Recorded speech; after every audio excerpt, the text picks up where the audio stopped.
When we are born, we are endowed with a limited range of communication styles to express our wants, our needs, desires, surprise, etc.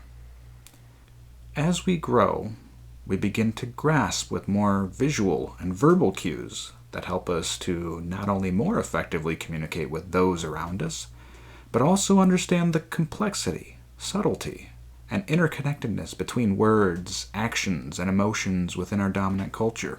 We form our own communication styles while learning to fluidly adapt between a variety of contexts. For example, the way you answer the phone undoubtedly shifts based on who you see on the caller ID. Hello, what do you want?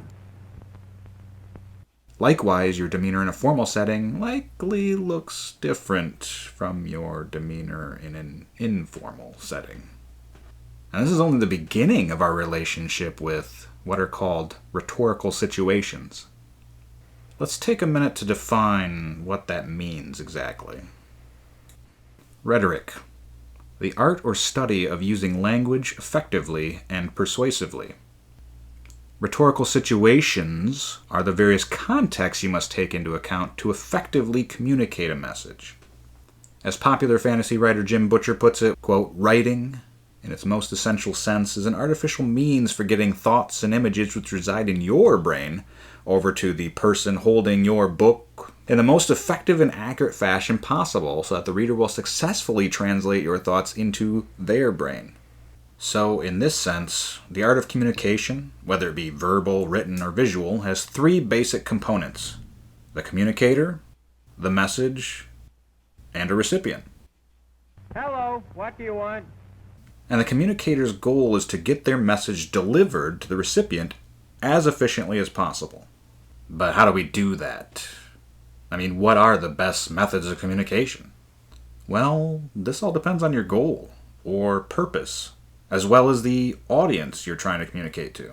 These elements will impact your other choices, such as tone, the genre that you work within, and your delivery method.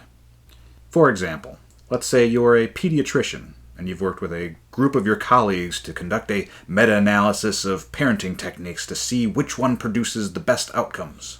Finally, after decades of research, complex cross-examinations of all the various studies out there, the data is in. The elusive parenting style most proven to increase the odds for a child's success and happiness in life. Now what? Well, you have to get the information out there. Easy, right? You've already got a peer-reviewed paper.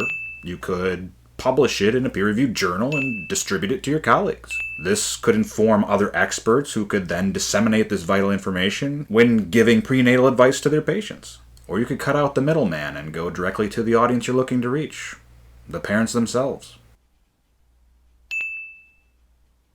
However, an academic journal could be problematic in effectively reaching that audience. Since most parents aren't pediatricians, they might not understand any of the technical jargon you're familiar with, or how to read the graphs and tables you've included. Plus, academic journal articles are really long and kind of boring.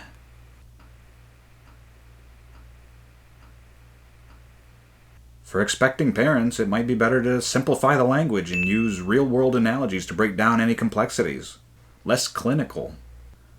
Instead of an academic journal, perhaps you distribute an easy-to-read article into a popular magazine, more directed at parents. See how shifting just this one element, the audience, from colleagues to parents, requires a complete reassessment of the rhetorical situation. All of these elements are weaved together. Changing one thing necessarily means reconsideration of all the others. So here's the point. If you really want to communicate a message effectively, you need to analyze every context, the purpose, the audience, the tone, the genre, and the medium. Otherwise, you risk your message getting lost. Lost amongst the cacophony of those who were more conscious of the rhetorical situation. And that's not going to make anybody happy.